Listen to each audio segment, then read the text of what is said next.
interesting because Xi Jinping basically said in the most recent 5-year plan last year something about increased self-sufficiency for China on things like what you mentioned, like semiconductor chips and those issues, but also to continue to have the world rely on China economically.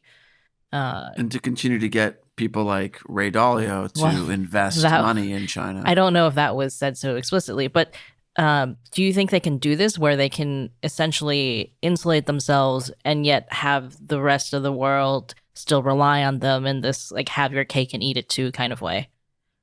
If you just look at their basic export numbers, I think that's absolutely what they're accomplishing right now. And this is also why I say one of the things I would really push is it's simply not good policy. Okay, even if even if China were a great friend, it's simply not good policy to concentrate your supply chains. It's simply not good policy to rely on somebody that is taking that much of an adversarial position. Okay. And so, this is why I think we have to engage in a much broader discussion of what is it going to take for us to say, okay, American company, if you want to sell to the Chinese market, that's your business. We can't and shouldn't really try to stop you, but we can absolutely say you should not be relying on Chinese companies or Chinese production capacity if you want to sell into the United States. Okay. High tech or otherwise. And part of this is also, if we want to change the discussion with our allies, from India to the UK, we need to say, hey, we're not just saying, hey, India, come on, think like we do, but we're providing tangible benefits to thinking like we do. Say what you will about China, they get a lot of stuff done because, every Huawei salesman shows up with the China Development Bank loan officer. Okay. So they can show up and say, you buy my product, this guy will approve you this afternoon. Okay. Some guy shows up and says, I'm going to build a plant. This is my loan officer. He's going to look at it and approve the loan this afternoon so we can start building this plant. And we need to, in an American way, be able to provide tangible resources and benefits to our allies to say, we can change this so we are not as reliant on China. So this is definitely something China is leveraging its economic might, like whether it's, the investment bank deals in third world countries or, the access to the China market for Coca-Cola. But this is the question I have. China's economy is crazy. Just look at Evergrande, what's happening in the real estate market. If China really does create its own economic system, its own economic bubble, won't that just implode on itself? So it's one of those things the Chinese economy is a mess. Make absolutely zero mistake about that. Predicting an implosion or a slowdown, I had somebody tell me, they says, actually what you saw was the USSR economy basically get into the problems that ultimately brought it down. They were saying as early as the 50s. And so 40 years later, it collapsed. Okay. 40 years later, it collapsed.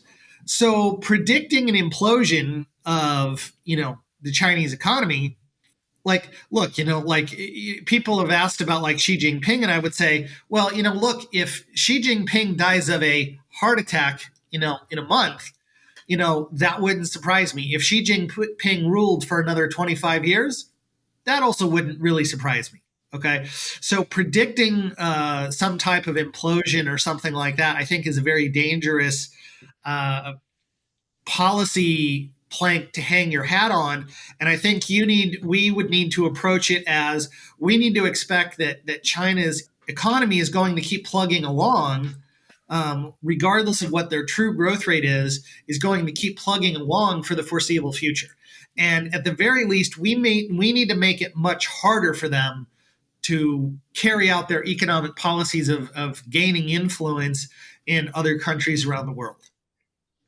It's a really good point. It's we should just read what they write in their white papers and their 5-year plans and, design our policy around them continuing to accomplish the things that they say they're going to do. Because they whether it's the South China Sea or building up its military or literally considering themselves at war with the US, they're doing all these things and they're telling us that they're going to do them, and then they do them. Our policy is designed as if those things aren't going to happen. So we should design them as if the things that they're saying they're going to do, that they are going to do, and not the opposite of just pretending that it's going to collapse next month. And well, I guess this is the fundamental issue. You've been talking about things the U.S. can do, and certainly you're not alone in saying these things. We've talked about it on the show. It's very clear what the U.S. needs to do, but it always seems like there's an issue of actually generating not just the political will, but the economic will and the support within the U.S. population. How can we actually achieve that? All your suggestions are great, but how do we actually get Wall Street to change its views? How do we get politicians and the U.S. government to actually take these issues seriously? So I'll take an issue that I've written about before, and I apologize for using one of my soapbox issues, but I think this is a good place to start. So one of the things that we've talked about is, well, how do we get allies? How do we get places like Wall Street, other some of these different groups to say, hey, we can agree on something here? And I'll just take one example. So the United States, the Biden administration, in things like the Build Back Better bill that is floundering in Congress and stuff like that, there's money set aside for expanding access to renewable energies and environmentally friendly energy and things like that. Well, personally, I think this is a bad bang for the buck, for lack of a better term. And what I mean by that is basically the U.S. for really the past, let's say, almost 20 years has actually been declining its total CO2 output. We're always thought of, and in some ways we are, not great environmentally, but the amount of CO2 that we've been producing has been going down very steadily for 20 years. The amount of coal that we are burning in the United States has dropped. But when you look at where the expected growth of CO2 emissions and coal consumption is taking place, it's taking place in places like South and Southeast Asia. It's taking place in Africa. Okay, so where is the growth going to happen in CO2 emissions? That's where it's going to happen. The reason I give you that background is it would be much better, rather than putting up solar panels in Massachusetts, it would be much better to say, let's capitalize something like the U.S. agency, the Development Finance Corporation, and say, we're going to go into Vietnam. We're going to go into places like India, which have large amounts of solar power, or large amounts of solar radiation, Africa, and say, and these are countries that are starved for electricity. Okay, so these are countries where they need a lot more electricity. They're growing very rapidly.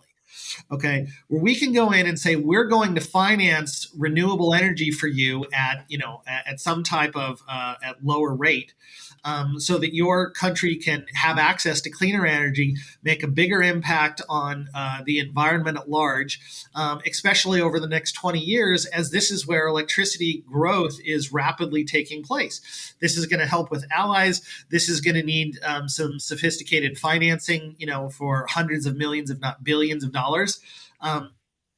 And so there's a way we could do some type of public-private partnership where you can get a lot of those disparate groups on, because now, you can sell it to the Republicans as, hey, we're getting, U.S. influence and things like that. And you can sell it to the Democrats as, hey, this is environmental responsibility and building and getting allies. You can get Wall Street, on board with the fees that they're going to be getting and expanding U.S. business interests around the globe. How environmentalism can help us defeat China. Yes, exactly. And so those are the types of things where it's like I think there are avenues to do this, and in relative terms, compared to the hundreds of billions of dollars that they're talking about for like some of these projects in the U.S., if you literally just had even a couple $1 billion a year, you could turn that into big things in other parts of the world. That's a pretty cool idea, and I have not heard that presented before.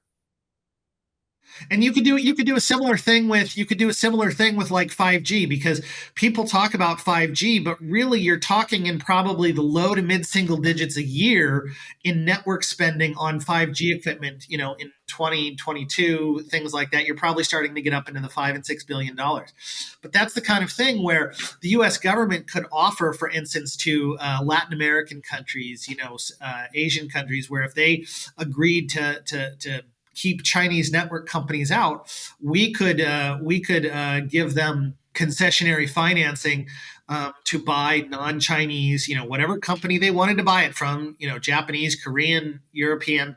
But as long as they did that, we could set up a financing vehicle where we could provide them financing at very low interest rates to buy non-Chinese gear. It's basically a green alternative to China's Belt and Road Initiative. Yes, absolutely. And we could do the same for to combat like 5G. So it would keep out Huawei and ZTE from countries. And we're providing tangible resources, not just trying to persuade countries. Well, yeah, I mean, the Huawei ZTE, that's a huge part of China's Belt and Road. So any U.S. alternative would also sensibly. They're doing everything we should be doing. Like, think about that. But they're doing it, but like evilly. Well, it's just much easier when you have state-owned enterprises and state-owned banks and whatever to do like a state-run policy. Like that's the solution. The U.S. government needs to collude with the banks and all the manufacturers and put a government branch in each of these so-called private American companies and just tell them what to do. Are we that far from that? Well, with the banking industry, I think it's the other way around. I think it's that the companies... The banks have their people in government. And when the waters mix, you can't separate it out. Yeah. Now I'm terrified.